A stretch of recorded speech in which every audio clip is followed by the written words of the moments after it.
Berapa menit ini untuk saya? 1 jam? Hah? 1.50. Sudah makan? Berarti ngantuk ini ya? Belum? Sudah ice breaking. Oke. Nanti pada kesempatan ini Romo akan memberikan semacam pemahaman secara baru tentang lead with empathy. Tapi sebelum kita melihat lebih dalam konteks pelayanannya, Romo mau tanya dulu. Yang kamu tahu tentang lead with empathy itu apa? Hah? Ada yang tahu? Sini, satu orang. Pulang TOT harus bisa berbicara kan? Karena salah satunya she, speak, dan start. Sekarang setelah saya melihat saya mau buktikan bisa speak. Bapak Ketua, silakan ke depan. Kau yang kasih tema atau siapa yang kasih tema? Nah, siapa yang kasih tema? Ayo. Yang berikan tema ini siapa? Yang ini. Kau membuktikan bahwa sudah TOT. Kenapa? Begini, apa itu lead with empathy? Mengapa dan untuk apa kamu pilih tema ini? Silakan.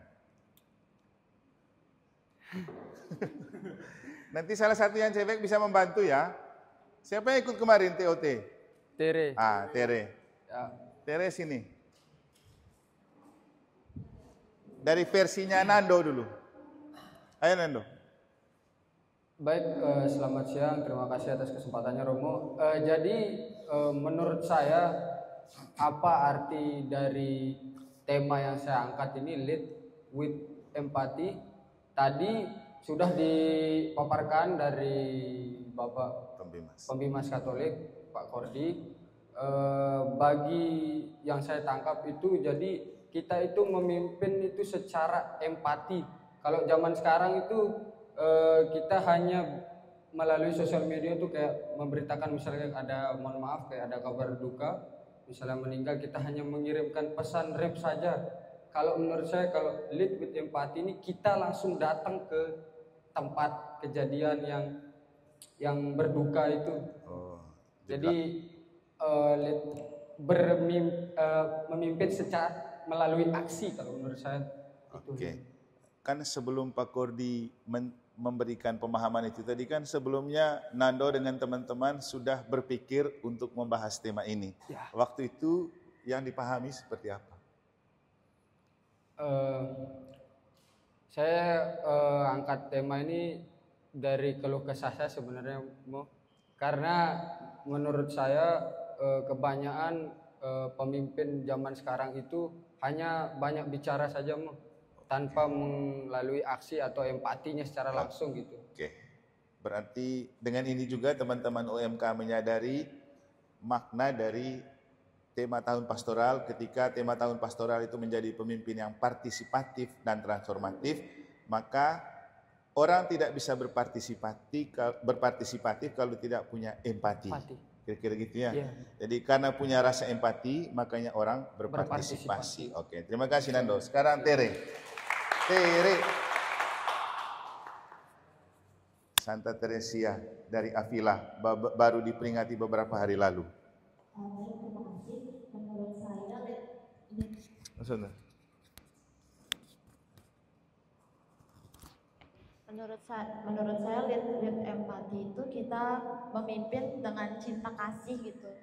Jadi kayak biasanya kan kalau pemimpin tuh bisa kayak merintah doang, tapi kita tuh belajar untuk jadi pemimpin yang menerima kritik secara terbuka, terus bukan sekedar kayak nerima doang, tapi mengintrospeksi dirinya gitu, terus untuk berubah jadi lebih baik, terus kayak memimpin dengan ya cinta kasih sih. Dengan cinta kasih. Ya.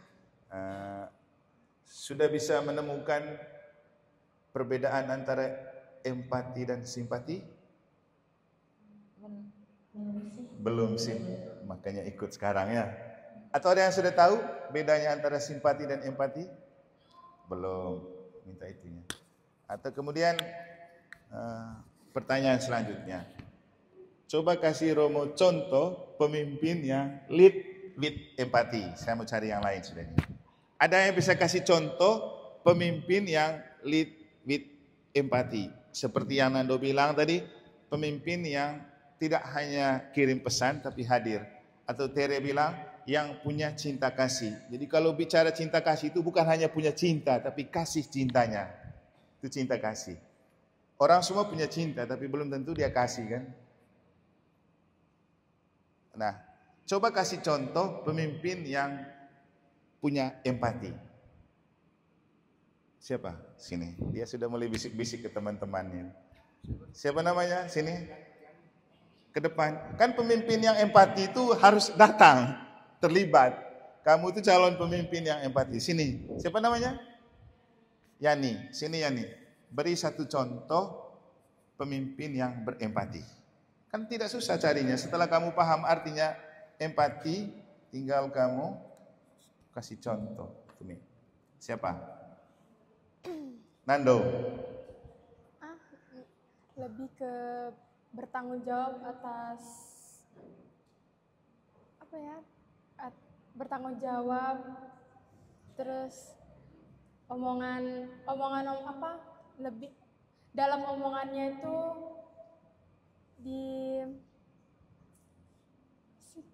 diwujud nyatakan. Iya, diwujud nyatakan. Contohnya siapa?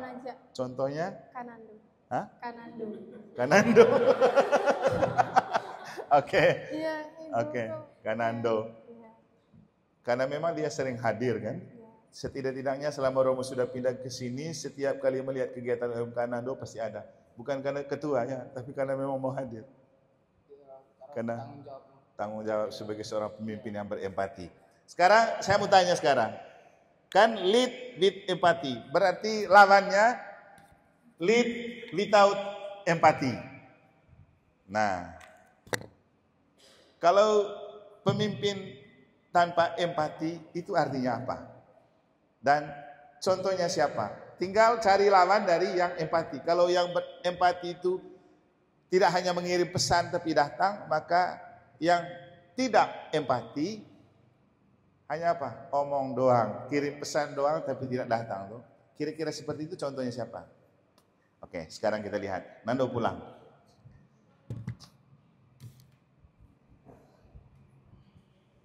Kita akan melihat contoh dari pemimpin yang berempati dan pemimpin yang tidak berempati.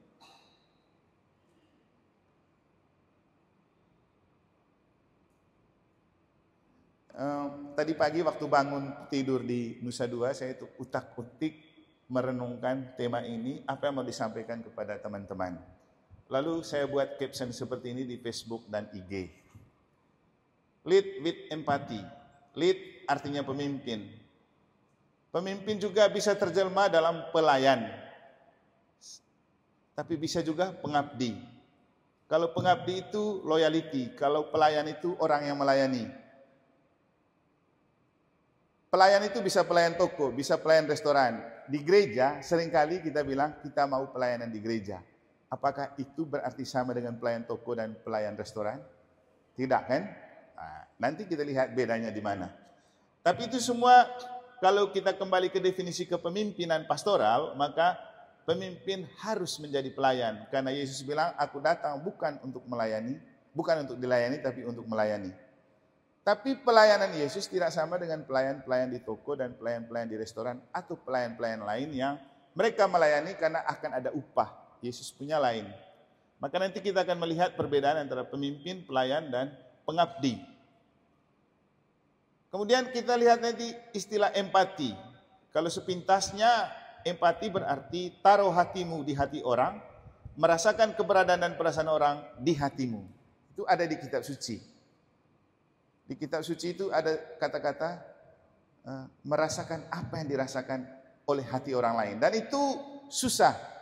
Teman-teman coba merasakan apa yang sedang dirasakan oleh orang lain. Taruh hatimu di perasaan orang, itu tidak mudah. Dan kalau bicara empati itu turut merasakan apa yang dirasakan oleh orang lain. Tapi bagaimana kita bisa turut merasakan apa yang dirasakan orang? Maka harus istilahnya pakai telinga hati, taruh hati di telinga, taruh telinga di hati. Itu baru kita peka untuk merasakan apa yang dirasakan oleh orang lain. Kan ini telinga hati ini kan cocok dengan seruan Paus waktu Hari Komsos Sedunia. Kapan itu ya? Berbicara dengan telinga hati. Mendengar dengan telinga hati. Waktu itu saya tambahkan berbicara dengan mulut hati. Jadi itu kita akan lihat. Kemudian setelah kita menemukan arti dari empati, kita akan gampang memahami artinya simpati. Kalau dalam bahasanya Nando tadi, empati itu tidak hanya mengirim pesan tapi hadir, maka simpati itu dia merasa, ikut merasakan apa yang dirasakan orang, tapi dia tidak datang. Misalnya orang lagi ada duka cita, kita simpati dengan mengirimkan ucapan. Orang yang tidak datang. Tapi kalau empati, bukan ucapan saja dikirimkan, tapi badannya juga hadir untuk menunjukkan turut berduka cita. Itu yang akan kita lihat. Kemudian dari beberapa hal ini kita akan bisa menemukan lead with empathy itu berarti singkatnya dengan loyalty dan totality to sense of belonging of the other person and their life. Jadi artinya pemimpin dengan empati artinya punya pengabdian yang total untuk merasa memiliki orang lain dan apa yang sedang dialami oleh orang lain. Kita akan lihat satu persatu. Sebenarnya ada 3 kata kunci yang perlu kita pahami. Lead, with, dan empati. Nanti di bagian akhir saya akan menunjukkan figur yang menjadi contoh lead with empati dan lead without empati itu siapa. Nah, lead artinya pemimpin. Pemimpin itu kita semua sudah tahu artinya. Orang yang mengepalai sesuatu kan disebut pemimpin. Di dalam gereja, pemimpin selalu dipahami sebagai pelayan. Pelayan gereja. Tapi sebenarnya bukan hanya sekedar menjadi pelayan, yang paling penting itu pengabdi. Waktu kami ikut retret di Samarinda, ada salah satu Romo Fikjen di Samarinda yang mengatakan bahwa kita para Romo bukan pelayan, tapi memberi diri. Dia bilang dia tidak suka mengatakan melayani, karena yang paling penting itu memberi diri. Karena kalau melayani, seperti yang saya bilang, pelayan toko, pelayan restoran, mereka melayani. Tapi di balik pelayanan itu akan ada upah atau gaji. Dan mereka memberi diri sesuai dengan waktu yang ditentukan. Tapi kalau di dalam gereja, namanya mengabdi. Makanya ada lagu Abdi. Ke depan altar aku berlangkah. Pokoknya itu lagu yang menunjukkan bahwa mengabdikan diri. Artinya memberikan seluruh diri kepada Tuhan. Kalau melayani kita bisa pakai tangan saja. Atau sebagian dari hidup kita persembahkan. Tapi ada U di balik B. Tapi kalau mengabdi seluruh diri kita berikan. Jadi orang yang kemudian mengambil cara hidup khusus di dalam gereja disebut abdi Kristus. Kalau pemimpin, dia hanya memimpin. Kalau pelayan, dia bisa ikut bekerja, tapi tidak dengan seluruh dirinya. Tapi kalau pengabdi, dia memberikan seluruh dirinya. Dan pemimpin dalam konteks pelayanan di gereja itu lebih pada pengabdi. Jadi namanya pelayanan sejati. Kemarin kami ada OGF di Kupang. Itu terdiri dari romo-romo yang usia di bawah 10 tahun dari Region Nusra. Itu mencakup Denpasar, Ruteng, Ende, Larantuka, Kupang, Wetabula, Atambua. Jadi beberapa keuskupan hadir dalam pertemuan itu dan temanya kesejatian pelayanan dalam persaudaraan. Di situ salah satu romo menjelaskan bahwa kesejatian pelayanan kita itu terletak pada pemberian diri, loyalitas. Bukan hanya sekedar melayani. Lalu dia kasih contoh, kalau kita sebagai pelayan saja, maka apa bedanya kita dengan pelayan toko dan pelayan restoran? Saya kemudian tadi dengan frater ngomong-ngomong di jalan, lalu saya bilang kita mesti perbaiki istilah pelayanan di dalam gereja.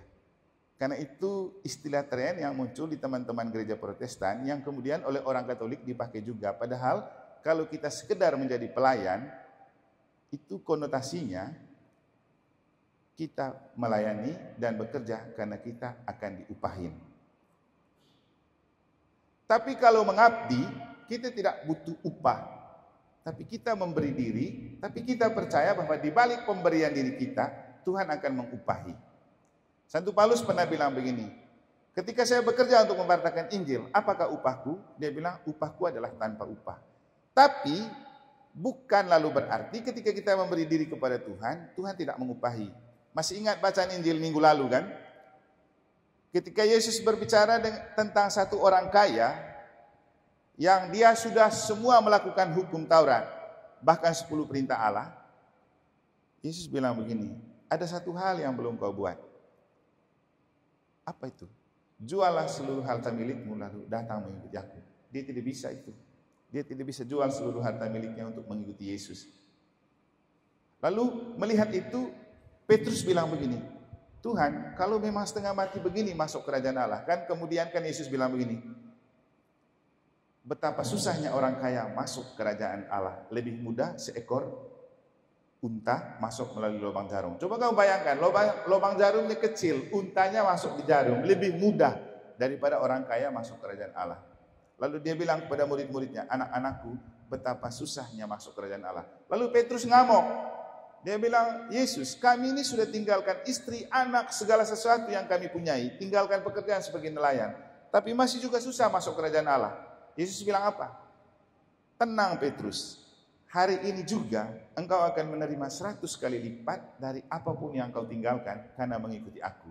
Artinya begini teman-teman, kamu mengabdikan diri dalam tugas pelayanan di gereja, jangan berpikir Tuhan tidak hitung. Tuhan itu tidak pernah tertutup matanya. 1 kali 24 jam, mata Tuhan tetap terbuka karena Tuhan tidak pernah tidur. Kita saja yang tidur, bahkan lebih banyak tidur. Jadi segala macam bentuk perbuatan baik kita, apalagi sampai setingkat empati, itu selalu direkam, dilihat, dan akan diupahi oleh Tuhan. Saya masih ingat dulu cerita di Ampenan ketika saya masih tugas di Sumbawa sebagai pastor rekan. Ada satu bapak tua yang jadi koster di sana ya.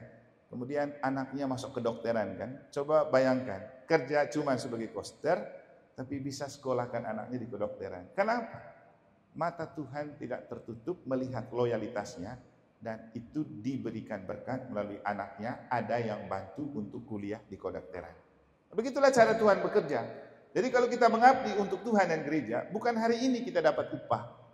Tuhan simpan. Pada waktu kita tidak bisa berdaya dan tidak bisa berbuat apa-apa, waktu itulah Tuhan kasih kita jalan. Beda dengan jadi pelayan toko, pelayan restoran, atau pelayan di mana-mana. Akhir bulan terima gaji. Tapi melayani di gereja, tidak ada istilah akhir bulan dan tidak ada istilah tidak terima gaji. Tapi saat kita kepepet dan kesulitan, waktu itu Tuhan datang memberikan jalan keluar. Itu pasti. Saya punya bapak tua yang dia punya 11 orang anak. Tapi selama 30-an tahun dia bekerja sebagai dewan stasi. Kemudian saya membayangkan begini, bagaimana dia bisa menghidupkan 11 orang anak dengan hanya bekerja sebagai ketua dewan stasi. Stasi di kampung juga tidak dapat apa-apa kan. Tapi anak-anaknya sukses. Kenapa? Mata Tuhan tidak tertutup untuk melihat segala pemberian dirinya. Ketika orang tidak mau jadi dewan stasi, dia mau lanjut lagi. Jadi prinsipnya kita itu, ketika kita mengorbankan diri, jangan berpikir Tuhan tidak mengupahi. Kamu mengorbankan kesenangan, mengorbankan pekerjaan untuk datang aktif di gereja, jangan berpikir Tuhan tidak lihat dan tidak balas. Tuhan pasti balas. Dengan cara Tuhan sendiri, dan cara Tuhan membalas itu jauh dari bayangan kita, dan waktu Tuhan membalas itu juga beda dengan waktu yang kita butuhkan. Tapi dia akan selalu datang pada waktu yang indah. Jadi kita dalam konteks melayani gereja dan sesama, kita bukanlah pemimpin. Ya lebih baik jangan cukup menjadi pelayan, karena yang terbaik adalah pengabdi, mengabdikan diri. Nanti kita lihat contoh. Itu tentang lead kepemimpinan. kepemimpin dalam konteks spiritualitas atau konteks hidup menggereja lebih pada mengabdikan diri. Kemudian empati. Tadi Nando bilang empati itu tidak hanya kirim pesan ketika ada kabar duka cita, tapi juga datang untuk menemani. Nah, empati. Ada M, ada pet, ada HY. Pet itu kan kalau diterjemahkan bagian. Dari merasa mengambil bagian dalam apa yang sedang dirasakan di hati orang lain. Merasa mengambil bagian dalam apa yang sedang dirasakan di hati orang lain. Misalnya, saya lihat Nando, dia lagi murung. Pasti ada sesuatu yang tidak beres dengan perasaannya. Maka empati itu artinya, saya mengerti betul apa yang sedang dia alami, maka saya dekatin. Tepuk-tepuk, Nando, kamu sedang mengalami sesuatu. Pasti dia merasa bahwa dengan cara itu, saya mengambil bagian dalam perasaan yang sedang bergejolak di dalam diri. Itulah empati. Kalau simpati itu begini, dengar berita, Nando putus cinta. Kirim pesan, Nando turut berduka cita ya karena sudah diputuskan gitu. Tapi itu tidak cukup untuk orang yang sedang terluka hatinya. Butuh dihibur dengan datang, bercerita, menghibur, kasih kelakar gitu. Itu namanya empati. Kemudian makanya saya tulis di sini, empati itu terkait dengan perasaan. Dan seringkali saya bilang, waktu saya khotbah di Kupang juga, masalah terbesar untuk orang Indonesia adalah perasaan lebih panjang daripada pikiran. Artinya apa? Kita orang-orang Indonesia cepat sekali kebaperan. Ada apa-apa sedikit dibawa ke perasaan. Bagaimana perasaan saya? Jarang sekali pakai logika.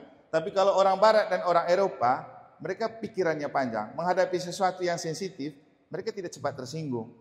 Tapi mereka coba pakai logika. Masuk akal nggak itu? Tapi kita susah pakai logika. Disinggung sedikit, langsung tersinggung. Kenapa? Terlalu panjang perasaannya. Jadi kalau bicara perasaan, maka itu masalah hati. Karena hati itu pusat untuk merasa. Maka kalau bicara tentang turut merasakan apa yang dirasakan oleh orang lain, maka taruh telinga di hati, taruh hati di telinga. Artinya begini, kita dengar banyak cerita dan berita, apalagi kita hidup di zaman hoax dan viral ini kan. Mungkin juga berita dan cerita miring. Misalnya, saya dengar kabar burung, orang jelek-jelekin saya misalnya toh. Itu kan menyedihkan hati saya dan melukai perasaan saya. Tapi mendengar dengan telinga hati, itu artinya taruh hati di telinga. Artinya, coba saya dalami betul, benar nggak itu cerita? Atau kalau hati itu kan berbentuk love kan, cinta. Maka dengan cinta yang ada, kita coba meminimalisir berita itu dengan tidak perlu menanggapi serius, bahkan mengasihi orang yang bercerita buruk tentang kita. Tapi kalau tidak dengar pakai telinga hati, cepat kita marah, tersinggung, mungkin kita langsung serang balik orangnya. Jadi kalau tidak pakai telinga hati, gampang kita sensitif dan emosi. Tapi kalau pakai telinga hati dan diandaikan di hati itu ada Tuhan dan ada kasih, maka kita tidak mudah terpancing dengan berita-berita miring dan cerita miring yang kita dengar. Itu yang dimaksudkan dengan telinga hati. Taruh telinga di hati, taruh telinga di hati, taruh hati di telinga. Sehingga kalaupun ada berita itu, anggap saja angin lalu. Tidak perlu dibawa sampai ke hati. Jadi kalau kita bawa hati duluan ke telinga, tidak perlu kita bawa sampai di hati. Tapi kalau tidak bawa hati ke telinga, itu dengar berita sedikit miring saja tentang kita, langsung kita bawa di hati dan kita kelola dengan perasaan, itu yang membuat kita gampang marah, bisa juga dendam kalau bawa sampai ke hati. Jadi bicara empati berarti bicara perasaan, bicara hati dan bicara telinga hati, dan hati taruh di telinga. Sekarang kita melihat definisi singkat. Empati itu berarti turut merasakan dan terlibat. Seperti yang tadi Nando bilang, saya merasa berduka cita dengan kematian keluarga atau orang dekat, dan saya menunjukkan dengan datang ke sana untuk ikut urus. Itu namanya empati. Sedangkan simpati turut merasakan tapi tidak terlibat. Dia dengar berita itu, turut berduka cita ya, setelah itu dia pergi urus yang lain. Dia bersimpati tapi tidak berempati. Nah, kita itu mau jadi pemimpin yang berempati. Berarti turut merasakan apa yang dirasakan oleh orang lain. Maka lead with empati itu artinya mengabdikan diri bahkan sampai hati kita terluka karena kita merasa memiliki. Makanya ada istilah dari John Powell, cinta sejati artinya mencintai sampai hati terluka. Kalau kamu mencintai pasanganmu dan belum sampai hati terluka dan tidak pernah dilukai, itu cinta palsu. Percaya enggak? Kalau kamu terus disakiti dan dilukai, itulah ciri cinta sejati. Yang penting setelah terluka, jangan terbuang. Saya mau kasih contoh begini. Coba kamu lihat Yesus. Yesus sampai hatinya dilukai, mengalirlah darah dan air, dan itu dia menunjukkan betapa dia sangat mencintai kita sampai memberikan diri dan hatinya. Itulah cinta sejati dan itulah pemimpin sejati, mengabdikan diri sampai hati terluka. Saya setelah 18 tahun jadi pastor, seringkali mengalami keterlukaan hati atau dilukai. Selama di negara saja beberapa kali orang bikin surat kaleng, orang pergi lapor di Popuskup, orang omong jelek di medsos. Tapi namanya cinta sejati untuk sebuah panggilan memang harus sampai hati terluka. Karena Yesus pun sampai hatinya dilukai, baru keluarlah darah dan air untuk menyelamatkan kita. Jadi kalau jadi pelayan sejati atau pengabdi, itu harus banyak makan hatinya, Nando. Benar kan? Jadi ketua MK itu banyak makan hatinya. Tapi jangan sampai hatimu ikut termakan lalu leper. Karena orang kalau sering makan hati ujung-ujungnya stres kan. Stres lalu kalau orang stres berarti cenderung gampang mah. Jadi kalau orang sering mah dan lambung itu karena stresnya tingkat tinggi, bukan karena terlambat makan. Karena ternyata adik-adik setelah saya coba nih sama frater nih, namanya intermittent fasting. Kami sudah 1 minggu lebih coba. Dulu saya itu sering gangguan lambung. Katanya kalau gangguan lambung itu setiap 2 jam makan. Kita makan setiap 2 jam, sudah fitness sampai setengah hari, tetap gemuk, tetap besar, tidak ada rampingnya. Malahan badan semakin naik. Lalu kemudian kita pergi ke satu tempat namanya Rumah Sehat, lalu berbicara tentang Romo coba intermittent fasting. Apa itu? Puasa 8-16 jam. Dia bilang pengalaman saya juga dulu gembrot. Kalau perempuan, gembrotnya itu di bagian perut. Kalau laki-laki di bagian atas perut. Saya mengalami itu. Saya rasa itu macam penuh terus di bagian sini sehingga gampang begah,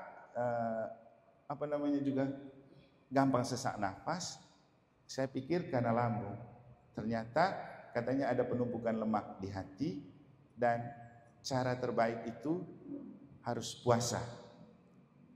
Saya ingat tentang masalah lambung ini almarhum Romo Yomi, kenal kan? Dulu waktu dia sedikit-sedikit rasa tidak enak di perut, dia bilang dia lambung mah. Ternyata lever. Akhirnya dia meninggal itu karena lever. Jadi kamu kalau sering mengeluh lambung-lambung, jangan berpikir itu karena masalah lambung. Mungkin masalah hati. Dan memang kalau dihubungkan dengan masalah psikologis, orang yang sering sakit hati pasti gampang memang terserang lambung dan mah, toh. Dan caranya apa? Bukan dengan makan terus. Nanti kamu seperti kerbau kalau dengan makan terus. Maka saya coba, kamu lihat sekarang saya lebih ramping kan? Kemarin saya pulang kampung, baru 1 minggu saya coba, Romo sekarang perutnya sudah agak ramping. Sampai sekarang juga ramping. Jadi setelah makan malam stop, habis itu makan siang.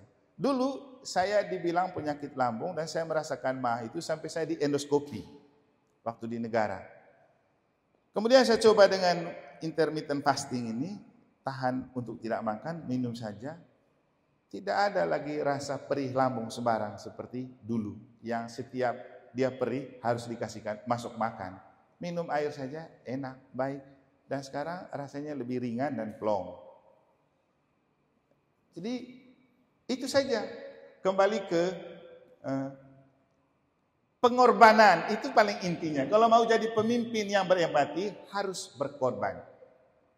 Harus ada pengorbanan. Seperti Yesus, Dia memberi diri sampai mengorbankan dirinya, wafat disalib. Bahkan setelah dia sudah disalibkan, belum mati, orang tusuk lagi lambungnya supaya dilukai hatinya. Dan apa yang terjadi? Justru karena hatinya dilukai, mengalirlah darah dan air yang menyelamatkan kita. Bukti konkret dengan kata-kata Yesus, Bapa ampunilah mereka karena mereka tidak tahu apa yang mereka perbuat. Coba. Jadi orang yang berempati akan gampang bermurah hati dan berbelas kasih walaupun hatinya dilukai. Tapi ini tidak mudah. Tidak mungkin kamu setelah disakiti dan dilukai dengan begitu gampang mencintai orang, kan? Siapa yang terlalu gampang mencintai orang yang pernah putus cinta atau diputusin? Tidak mudah, kan? Tapi itulah cinta sejati, sampai hati terluka. Yang penting kan tulus. Jadi lead with empati artinya memberi diri atau mengabdikan diri dengan mengorbankan diri karena merasa memiliki. Yesus itu mati disalib, mengorbankan diri untuk kita karena dia merasa memiliki kita sebagai muridnya lalu berdosa. Dan kalau kita punya rasa memiliki, maka kita akan pasti mau berkorban. Kalau tidak ada rasa memiliki, pasti tidak mau berkorban. Kamu kalau tidak punya rasa memiliki OMK, pasti tidak mau berkorban untuk OMK. Kalau kamu tidak punya rasa memiliki gereja, kamu tidak akan pernah berkorban untuk gereja. Sama seperti saya selalu bilang kepada para pasutri, kamu boleh memiliki suami atau istri, tapi belum tentu kamu merasa memiliki suami atau istri. Benar kan? Banyak orang kita lihat memiliki suami, memiliki istri. Tapi apakah benar-benar suaminya merasa memiliki istrinya? Belum tentu. Perselingkuhan itu terjadi ketika pasangan tidak merasa memiliki pasangannya. Dibiarkan mesra sama orang lain karena tidak merasa memiliki, biar saja. Tuh. Tapi kalau merasa memiliki, bayangkan begini. Jangankan manusia atau pribadi ya, barang material seperti begini, HP. Kita punya sense of belonging untuk HP itu lebih tinggi daripada manusia. Buktinya apa? HP kalau sudah lowbat sedikit kita cas. Artinya membangkitkan lagi semangat HP. HP kalau tertinggal atau lupa sedikit kita cari. Coba kalau teman atau adik atau kakak yang hilang dari gereja, siapa mau cari? Kamu OMK, lihat temanmu sudah lama tidak ke gereja. Apakah kamu mencari dan bertanya, kenapa sudah lama tidak ke gereja? Kenapa sudah lama tidak aktif? Kenapa? Kamu tidak punya merasa memiliki dia sebagai teman. Kalau kamu punya rasa memiliki, kamu akan cari sampai dapat. Seperti kita merasa memiliki HP. Siapa yang mau lepas dari HP dalam sehari untuk zaman seperti kamu? Bahkan tidur pun HP selalu ada di samping. Sampai kamu tertidur, HP hidup terus kan? Saking merasa memiliki. Tapi apakah HP pernah merasa memiliki kamu? Nah, belum tentu. Lebih baik berteman. Karena seringkali saya bilang begini atau seperti yang saya bilang hari Minggu. Orang boleh punya banyak uang, orang boleh punya banyak materi. Tapi giliran kau sakit pinggang, kau bisa pakai uang untuk pijit pinggangmu. Atau kalau masuk angin, kau bisa pakai mobil untuk kerok. Butuh orang. Tiba-tiba kita stop jantung sementara telepon. Apakah HP bisa bantu kita? Kita butuh orang. Kamu kecelakaan di jalan, banyak uang di dompet. HP ada di setiap saku. Ketika kamu jatuh, apakah itu uang yang akan pergi bantu angkat kamu bawa ke ambulans? Bukan. Teman-teman sesama. Makanya merasa memiliki teman jauh lebih besar daripada merasa memiliki barang. Itu penting. Dan kamu zaman masih muda kayak gini, itu zaman di mana kamu menginvestasi sebanyak mungkin teman. Makanya saya heran, orang-orang itu kok merasa terkurung di rumahnya, bergaul dengan orang itu toh. Masa muda begini bebas kamu bergaul dengan siapa saja. Tidak perlu pilih kasih, tidak perlu pilih-pilih. Karena itu semua kekayaan yang akan sangat berguna untuk masa depan. Saya lihat kamu OMK ini, bukan hanya OMK, bahkan dari sekami sampai dengan orang tua, begitu kumpul-kumpul semua sibuk dengan barangnya sendiri. Semua sibuk, lupa temannya. Jadi kemudian kita jadi hamba materi. bukan hamba Tuhan dan sesama. Jadi seperti Yesus, itu namanya lead with empathy. Merasa memiliki orang sampai dia mengorbankan diri. Nah, kalau mau bicara perubahan, orang muda itu selalu dibilang agen perubahan. Saya selalu bilang di mana-mana, kalau kamu mau jadi agen perubahan hanya ada 2 kunci. 1, siap berkorban. Yang kedua, harus makan korban. Saya coba di beberapa paroki yang saya tempat tugas. Kalau paroki mau maju dan ada perubahan, 1, saya berkorban. Berkorban artinya demi sebuah kemajuan, saya siap dihina, dicaci maki, diolok-olok, diomongin kasar. Tidak apa-apa, namanya pengorbanan. Tapi juga harus makan korban, ada yang dikorbankan. Seperti kita operasikan laptop, harus ada virus yang di-delete. Maka di paroki, kalau lihat kita lihat itu virus yang merusak hidup bersama, buang saja. Harus dikeluarkan saja, daripada jadi duri dalam daging. Makanya saya itu sering dibikin surat kaleng itu karena berani. Orang yang menganggap ada di zona nyaman, orang yang merasa bahwa paroki itu hidup karena dia dan kelompoknya, saya hapus saja. Masih ada banyak orang lain yang mau terlibat. Tapi orang seperti itu pasti tidak tenang dan tidak betah. Bisa juga tinggalkan gereja. Tapi kalau kita mau berubah, harus. Perubahan itu terjadi ketika kita mau berkorban dan ada makan korban. Dan kamu orang muda itu begitu. Harus ada pengorbanan dan makan korban. Nah, ini lawannya. Lead without empathy. Saya lupa tulis outnya ini. Supaya kamu ingat. Yesus itu contoh pemimpin yang punya empati. Dan ini contoh pemimpin tanpa empati. Ingat ini siapa? Kamu kan sering buat tablo. Siapa ini? Yang cuci tangan untuk menyalibkan Yesus itu siapa?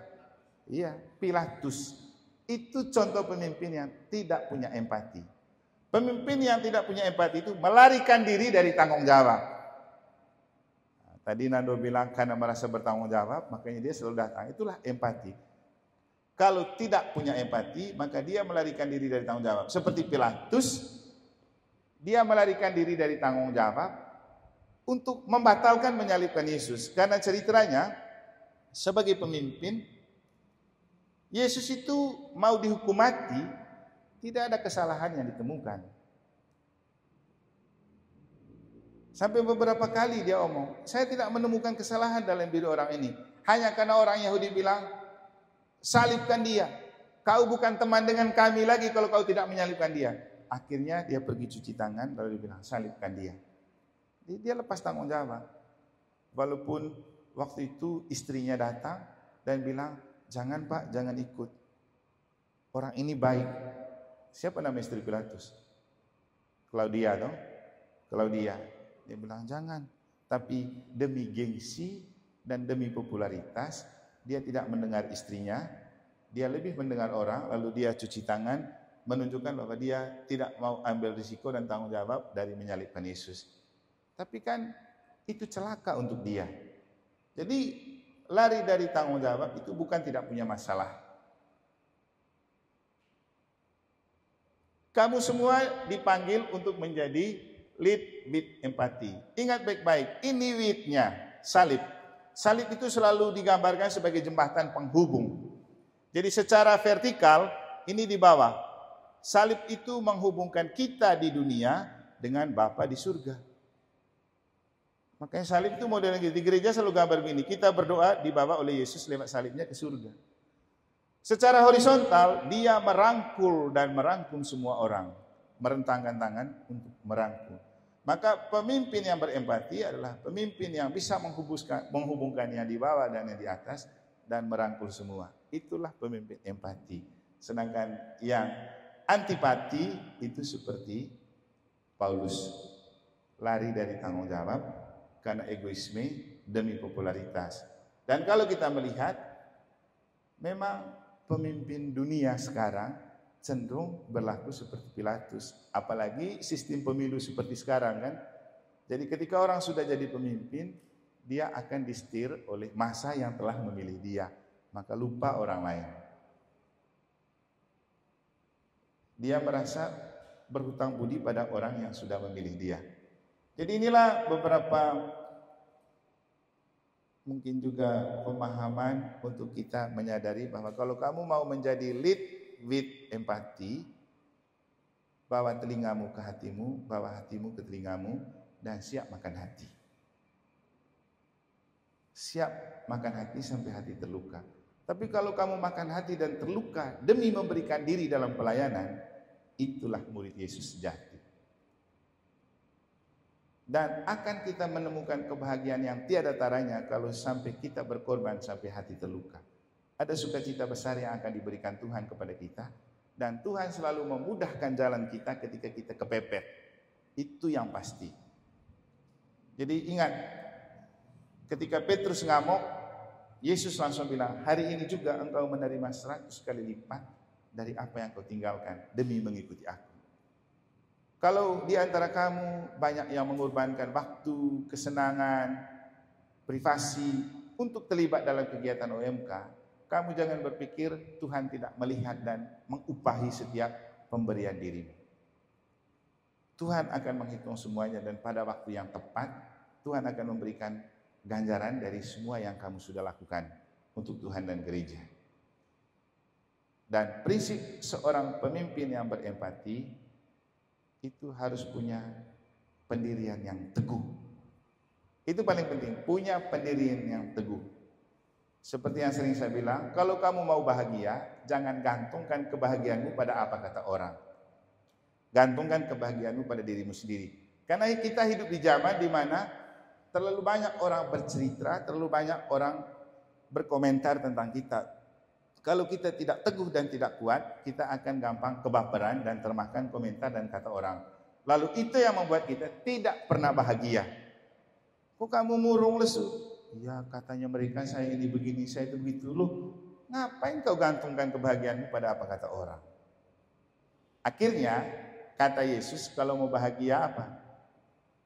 Mereka yang berbahagia adalah mereka yang mendengarkan sabda Allah dan melakukan.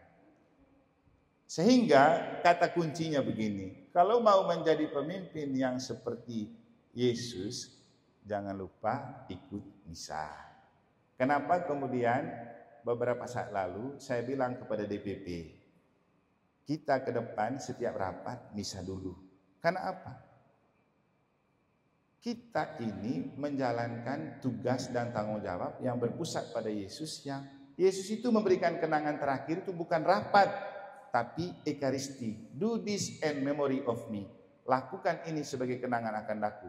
Jadi sebelum dia meninggalkan murid-muridnya dan rasul-rasulnya, apa yang dia buat terakhir? Ajak mereka makan bersama, buat perjamuan bersama. Sebenarnya dengan saya mengatakan begini, saya memaknai ulang ketika kemarin kamu sudah misa OMK, kamu makan bersama toh, apa namanya? Makan menggibung kan? Iya. Dan itu cocok untuk memaknai hari Minggu Misi Sedunia hari ini yang bertemakan apa itu? Pergilah, undanglah semua orang untuk makan bersama. Jadi pergilah, undanglah semua orang untuk makan bersama. Artinya apa? Undang semua teman-teman OM kamu. Kalau kamu Katolik, jangan lupa datang misa, makan bersama di misa. Setelah itu baru kita diutus. Jangan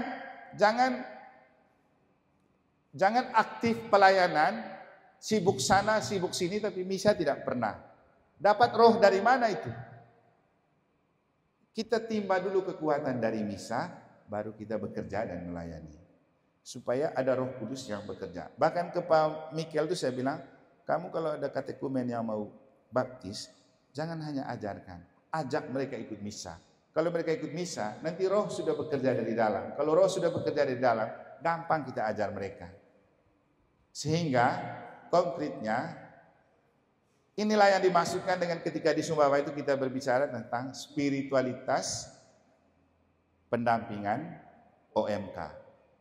Masukkan dulu roh itu di dalam diri kita, supaya Roh Kudus bekerja bersama kita untuk mempengaruhi orang lain. Sehingga pengurus OMK, jangan lupa misa, supaya Roh Kudus bekerja dari dalam.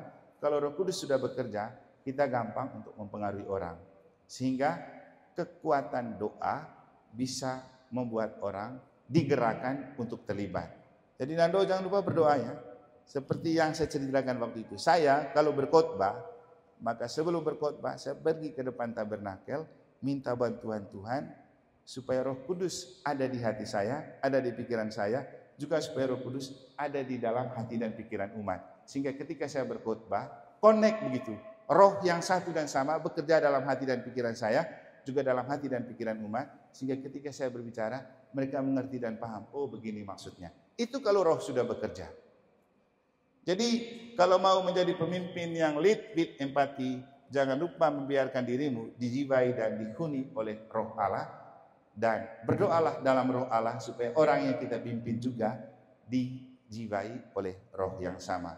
Kalau Roh Tuhan sudah bekerja, tidak ada yang mustahil untuk kita laksanakan. Mungkin itu saja yang bisa saya sampaikan. Terima kasih. Kalau ada pertanyaan silakan bertanya.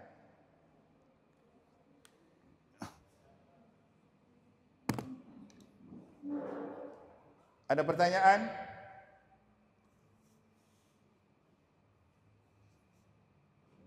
Katanya empati itu harus terlibat. Tanya saja, siapa tahu ada yang sudah terluka karena diputusin. Lalu lalu dicap orangnya itu apa? Sudah melukai hati kita tiba-tiba. Dia lari ke lain hati, lalu meninggalkan hati kita yang terluka. Apakah itu masih disebut cinta sejati? Nando? Ada pertanyaan? Kalau tidak bertanya, berarti kamu tidak nyimak. Kalau kamu nyimak, pasti kamu bertanya. Oh, ada aman. Sini, ini mic. Sini.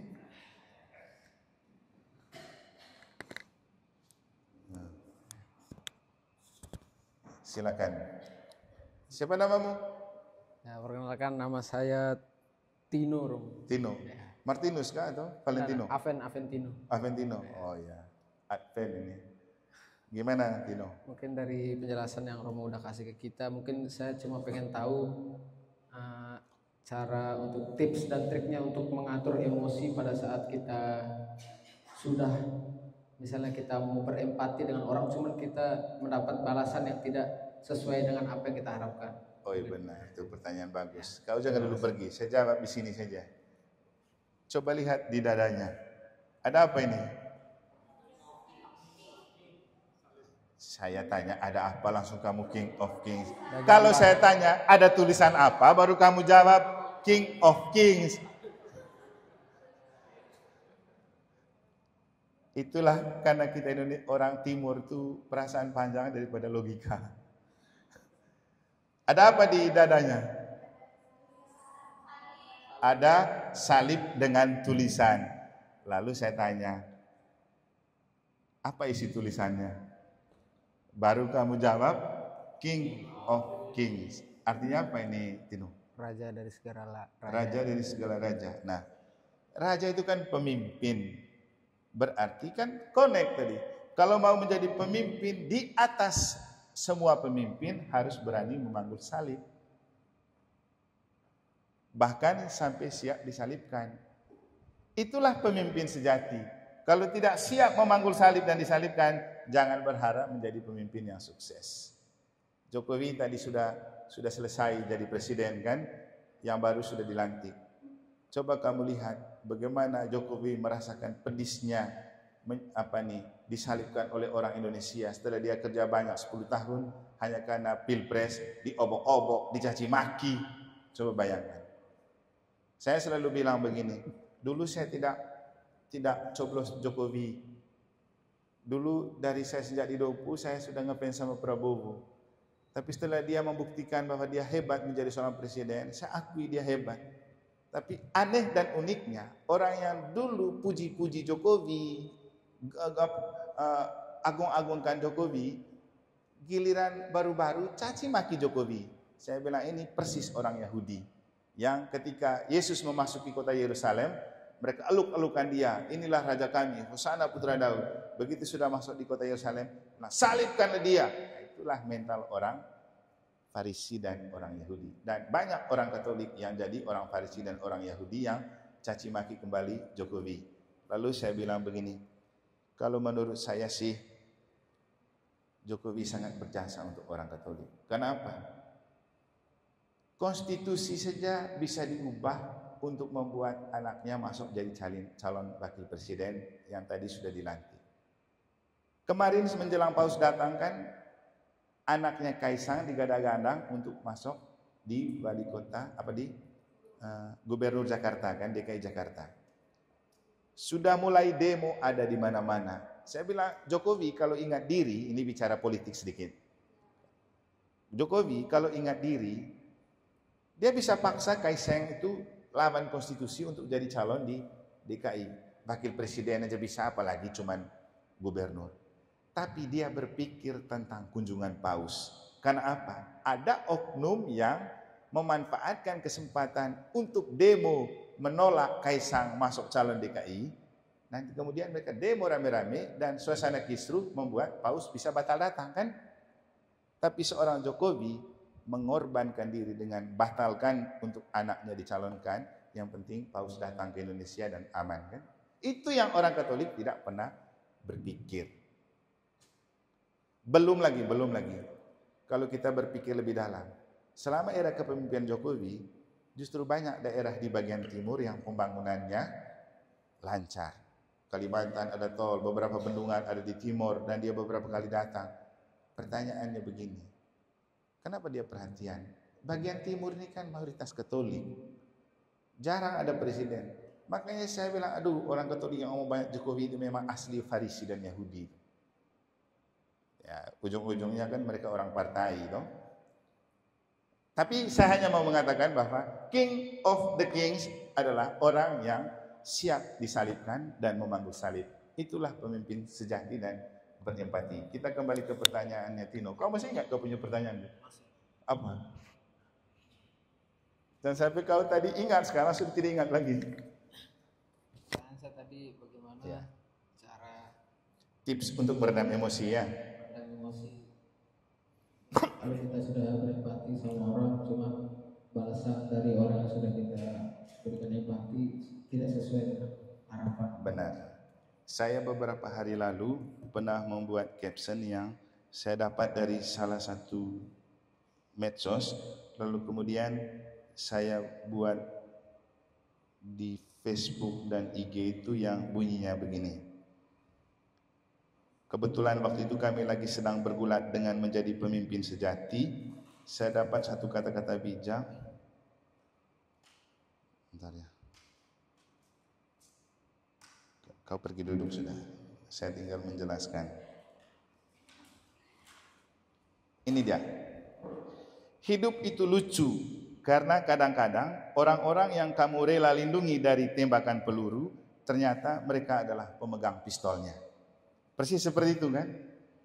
Jadi hidup itu lucu karena kadang-kadang orang-orang yang kamu rela lindungi dari tembakan peluru, ternyata mereka adalah pemegang pistolnya. Ini kalau dibicarakan dalam kitab suci itu seperti Yudas. Sudah dilindungi oleh Yesus, dikasih jabatan bendahara, justru dia jadi pistol yang membunuh Yesus kan? Dan dalam hidup kita banyak orang yang mengkhianati kita yang telah berbuat baik. Lalu ini mungkin jawabannya Tino. Saya buat komentar begini. Memang terlihat lucu, tetapi teruslah melindungi dan menyelimuti walau mereka berubah menjadi pistol dan peluru yang berusaha menembakmu sebagai musuh dalam selimut.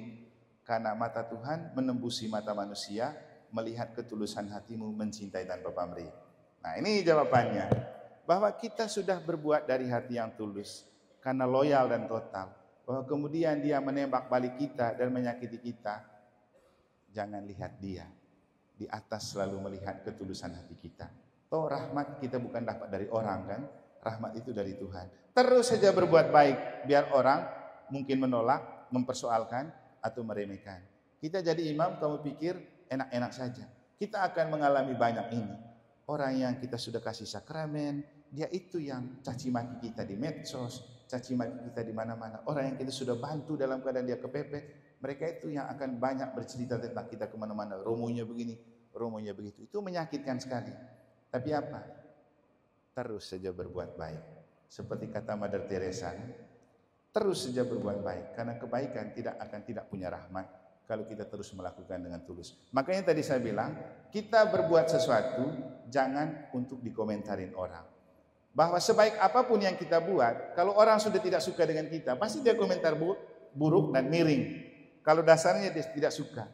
Tapi kita melakukan sesuatu bukan untuk dikomentarin. Coba kamu nonton sepak bola saja. Bahkan orang sekelas Messi dan Ronaldo main bagus, tetap kalau kalah dicaci maki. Padahal yang komen ini tidak tahu tentang bola. Nah, gitu juga hidup kita. Kita jadi Romo. Banyak sekali yang komentari, Romonya begini, Romonya begitu. Suruh dia jadi Romo juga tidak bisa. Gitu juga pengurus OMK. Disuruh jadi pengurus tidak mau. Giliran kita sudah mengurusin mereka, omongnya begini, omongnya begitu.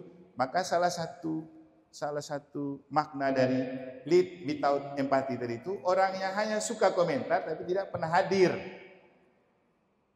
Dan itu ancaman terbesar untuk pengurus. Tidak pernah datang, tapi di luar sana dia omong paling banyak. Toh sering begitu kan? Itu sangat menyakitkan kita. Sudah tidak aktif dan terlibat, paling banyak omongan kita lagi, dia ini begini, dia itu begitu. Jadi itulah yang dimaksudkan dari Tino tadi. Kita sudah berusaha berbuat baik, tapi malah orang balikin dengan merusak perasaan kita. Sekali lagi jawabannya, jangan lihat orangnya. Karena mata Tuhan tidak pernah tertutup melihat hati kita yang tulus untuk mengabdi. Saya itu waktu di Jembrana selalu hadir pelantikan dan ambil sumpah untuk PNS kan. Dan kata-kata dari Bupati waktu sebelum melantik itu begini. Bapak Ibu Saudara-saudari ingat, manusia melihat apa yang tampak di mata, tapi Tuhan melihat hati. Itu intinya, kita tetap mengabdi dari hati yang tulus karena kita punya kasih yang ikhlas untuk mengabdi kepada Tuhan dan gereja. Abaikan komentar orang. Semakin banyak orang berkomentar, rahmat semakin banyak untuk kita. Jadi makanya tadi saya bilang harus punya pendirian teguh dan kuat.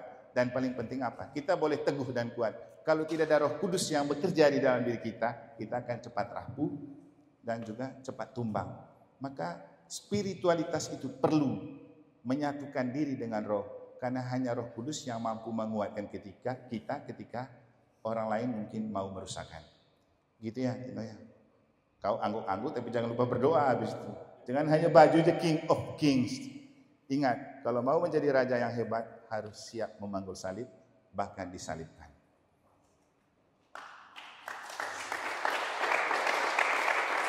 Sudah. Saya tidak mau mengatakan saya hebat, tapi saya bangga menjadi Romo yang dicambuk dan disalibkan orang. Saya itu pernah dicaci maki di medsos sudah, dilaporkan ke uskup sudah, dibuat surat kaleng sudah, dilaporkan ke kejaksaan sudah, dilaporkan ke inspektorat karena korupsi sudah semua. Saya hadapi semua itu.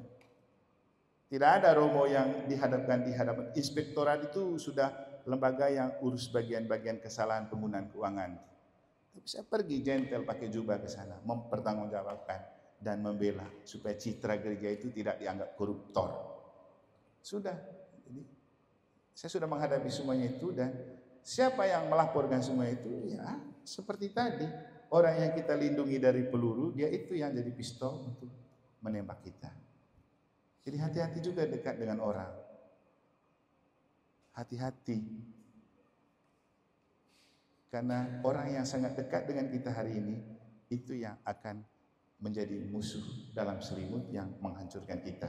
Makanya di Mazmur itu sudah tertulis begini, kalau saja orang lain yang menyakiti saya, itu saya pahami. Tapi ini kamu, teman yang selalu berada bersama aku, berjalan bersama aku, kamu juga yang melukai aku. Itu yang sangat mengecewakan. Tapi ingat juga kata-kata Yesus kan? Yesus bilang apa? Anak manusia memang harus menderita, tapi celakalah orang yang membuat dia menderita. Itu saja kuncinya, berjalan bersama Yesus. Itulah pemimpin berempati, pemimpin yang berjalan bersama Yesus. Oke?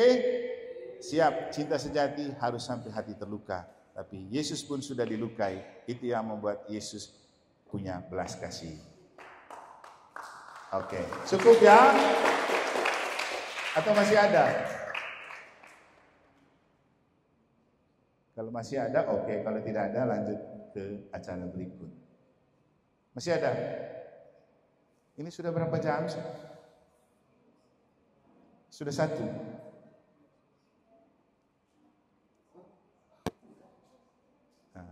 Oke.